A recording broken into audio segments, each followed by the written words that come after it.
So I really need for you all to stop trying to guilt people into thinking that they're not allowed to have fun, that they're not allowed to enjoy themselves, and that they're not allowed to think about anything other than these atrocities that are happening in the United States, because that's just wrong.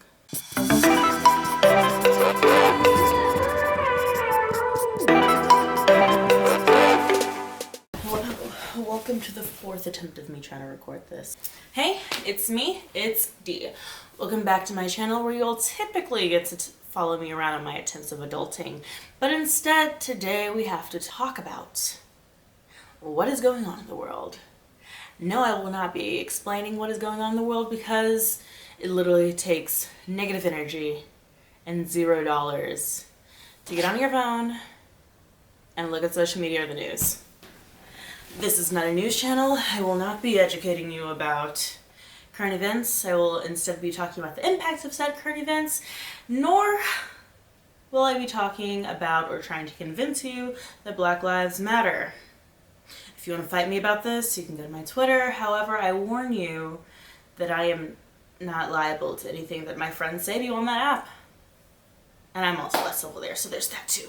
Today's topic is how racism affects the mental health of Black people.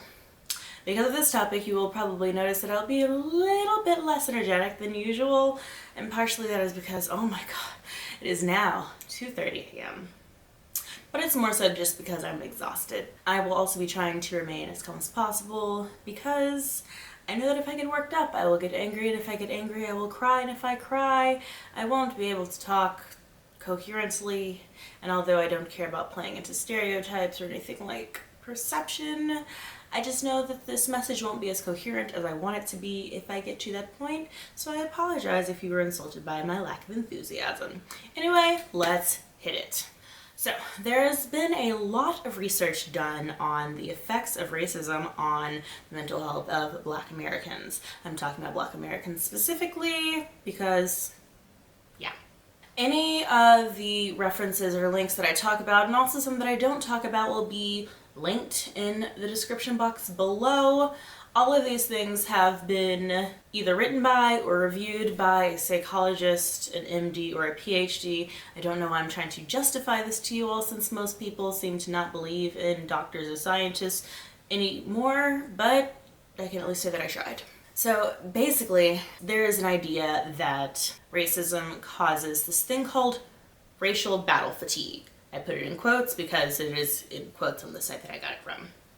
Basically, it is where you get so worn down that being constantly berated by racist acts, which we'll get into that definition a little bit because a lot of people seem to not understand what racist acts are, can cause stress, worry, hypervigilance / paranoia, and PTSD. However, it can also manifest itself in more physical ways, such as headaches, high blood pressure, beating heart, high heart rate?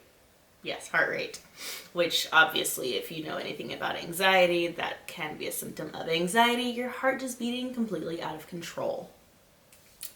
Now, first, let's get into the type of racism that we're talking about. All of it. Just racism, overt, covert, I don't care which one you're thinking of. It affects people negatively. Now, a lot of people seem to think that racism is dead because there are not little lynchings in the street, although I don't know what you're calling the police brutally murdering unarmed Black men and women who keep getting left out of this conversation. Seems like lynching to me. This ain't gonna get sponsored, but it's fine. And then you also have the more, and also saying the N-word. We're not gonna get into that. Just not. Not today, at least. And then we have the more covert forms of racism that are systematically developed into the country. You can look at this meme if you want some perspective, but this especially presents itself in the form of microaggressions. Now, what are microaggressions? Since I am sick of the gnat analogy, we're going to use bullying. And now I would like to start off by saying that not all bullying is racism and not all racism is bullying.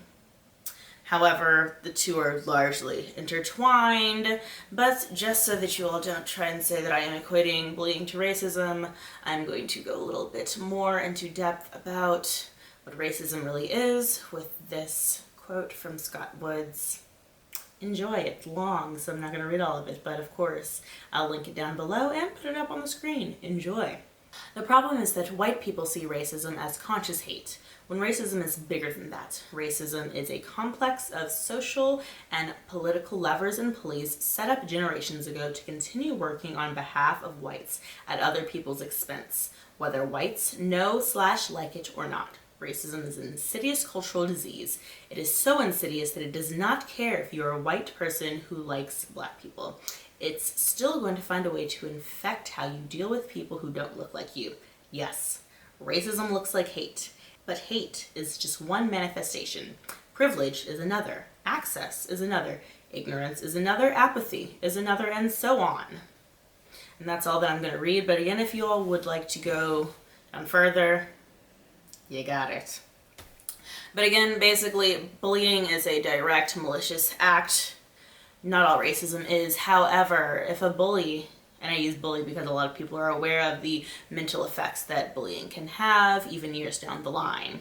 If a bully is constantly bothering you, picking on you, talking about your clothes, talking about your hair, talking about the way that you dress, talking about the fact that your mother packed your lunch, talking about the fact that you don't have enough lunch money, talking about the fact that you have too much lunch money, and just constantly berating you and picking on you and just finding different ways to talk bad about you and torture you. That eventually relates to you being stressed, you being hypervigilant, looking around, making sure they're not following you, they're not around your corner, and you're stressed out to be in the space that is supposed, like school is a safe space for a lot of people because they're able to escape what is happening in their home lives and other things like that. When you have a bully, that no longer is able to be a thing. Now, there are definitely those people who are able to switch out of a school because of bullying. And although this is rare, even in those instances, a lot of those people still go through the same issues of wondering if people are going to treat them the same way that they were treated at their previous school. This is literally exactly how microaggressions work and other forms of racism, but we're talking about microaggressions right now, because even though people may remove themselves from certain situations, which can be damaging because then you limit the amount of places that you can go, however, microaggressions present themselves literally just in the form of someone following you around the store because they think that you're going to steal something. That one may not necessarily be a microaggression. Someone may follow you around the store in a particular store.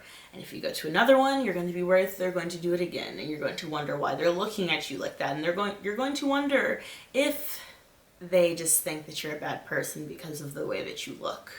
And because of that, you're going to adjust your mannerisms. You're going to try and act a certain way. And after doing all of that, it can be absolutely draining. And that is what it is like living in America as a black person, just day to day. Because as stated in, which one is this? There are so many tabs open. Oh my God.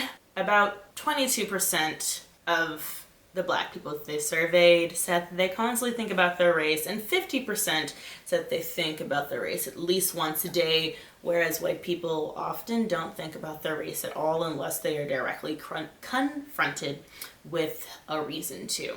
All of this is an issue because it leads up to just how anxiety is processed, because social anxiety is one of the most common forms of anxiety across all races, ethnicities, and genders, and it can be sped up and become even more prevalent within the African American community. Now, this is especially interesting when you look at specifically police killings. In a study of over 100,000 African Americans, they also looked at other groups of people, but we're specifically looking at the black people for this. 49% of that group had been exposed to a police killing of an unarmed black man within 3 months of that study occurring. From doing that, they analyzed all 100,000 of those people and found that for every police shooting that someone was exposed to, they had, on average, an additional 0.14 bad mental health days. Now, this may not seem like a lot, but considering how many bad mental health days we have as is. Now, it was also found that the largest effects on mental health did not occur immediately after the incident occurred, but 1 to 2 months after its occurrence, which means that it's just sitting there and festering until you just can't take it anymore. Similar to our bully analogy earlier, where sometimes the bullied kid just goes off. They might not go off on the right person, but they blow up and they go off.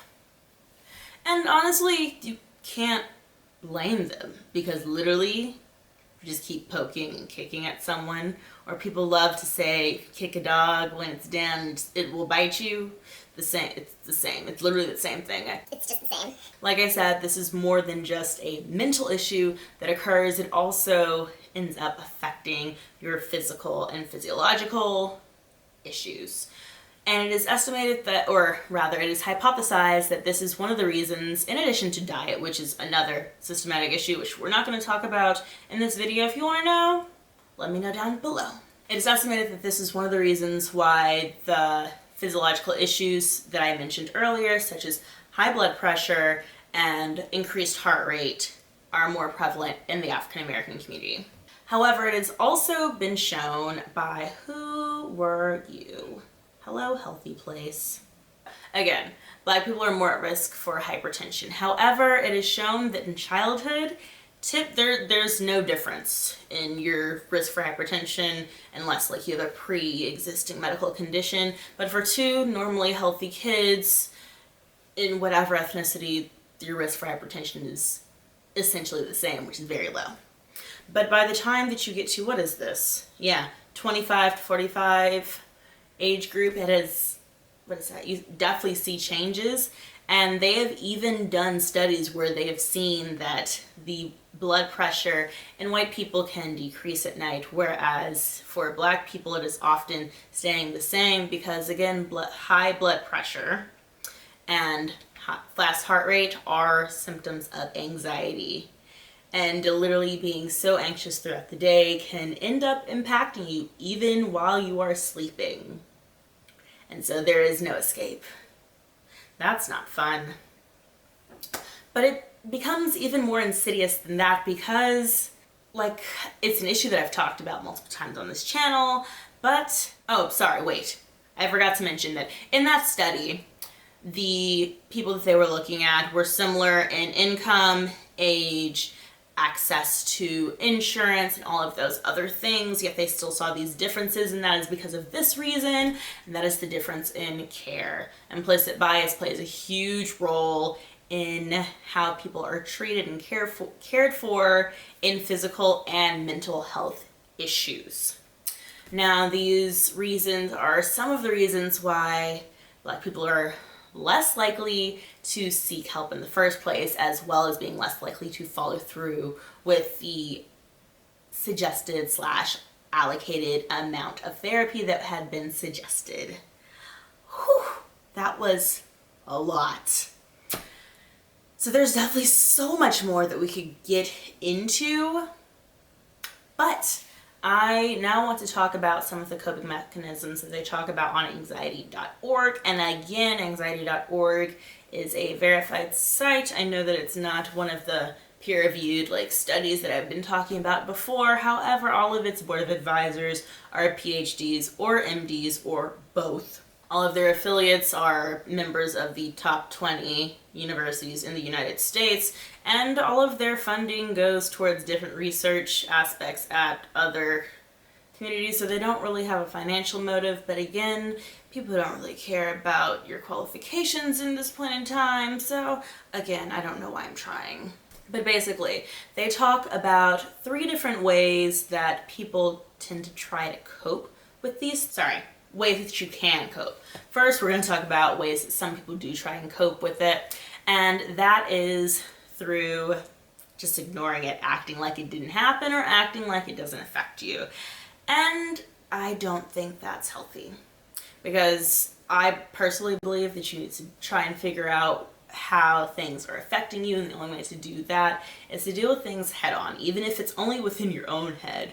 Getting to the bottom of why something or what something is doing to you and why it's bothering you is very important in my opinion, and you can't do that if you act like it's not happening. And in order to do that, you have to accept that the racism is occurring.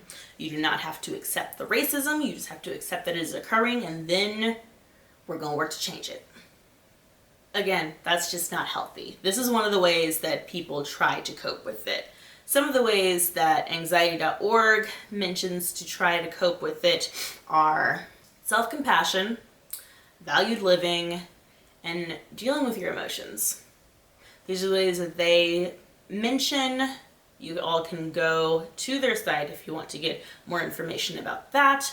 But first, I have a message for the Black community, because honestly, I'm sick of seeing people trying to tell people how they should be dealing with this situation, specifically talking to Black people, accusing other Black people of not caring. If you all want to talk about the allies who aren't standing up and saying anything, that's a completely different issue. However, there have been far too many instances of Black people trying to tell other Black people that they should not be doing anything else other than sitting in front of their television or marching out in the streets in complete and total rage. That is not healthy. That is how you get to these physiological issues that I was just talking about. And not only that, no one wants to be angry 24/7. So I really need for you all to stop trying to guilt people into thinking that they're not allowed to have fun, that they're not allowed to enjoy themselves, and that they're not allowed to think about anything other than these atrocities that are happening in the United States, because that's just wrong. And that is the only hard stance that I have on anything dealing with people's emotions, because again, I think that everyone deals with things differently, and because of that, I don't think that you should try and tell people how to deal with them. However, you can tell people who are performative activists or who aren't saying anything but claim to be your friends to step up. That's a completely different issue. Anyway, guys, I hope that you all found this helpful, that you thought that it was interesting. Let me know if you want to hear about more topics like this in the future. And now I'm gonna go to sleep because it's late. It's almost 3 and I'm exhausted in more ways than one. Talk to you later.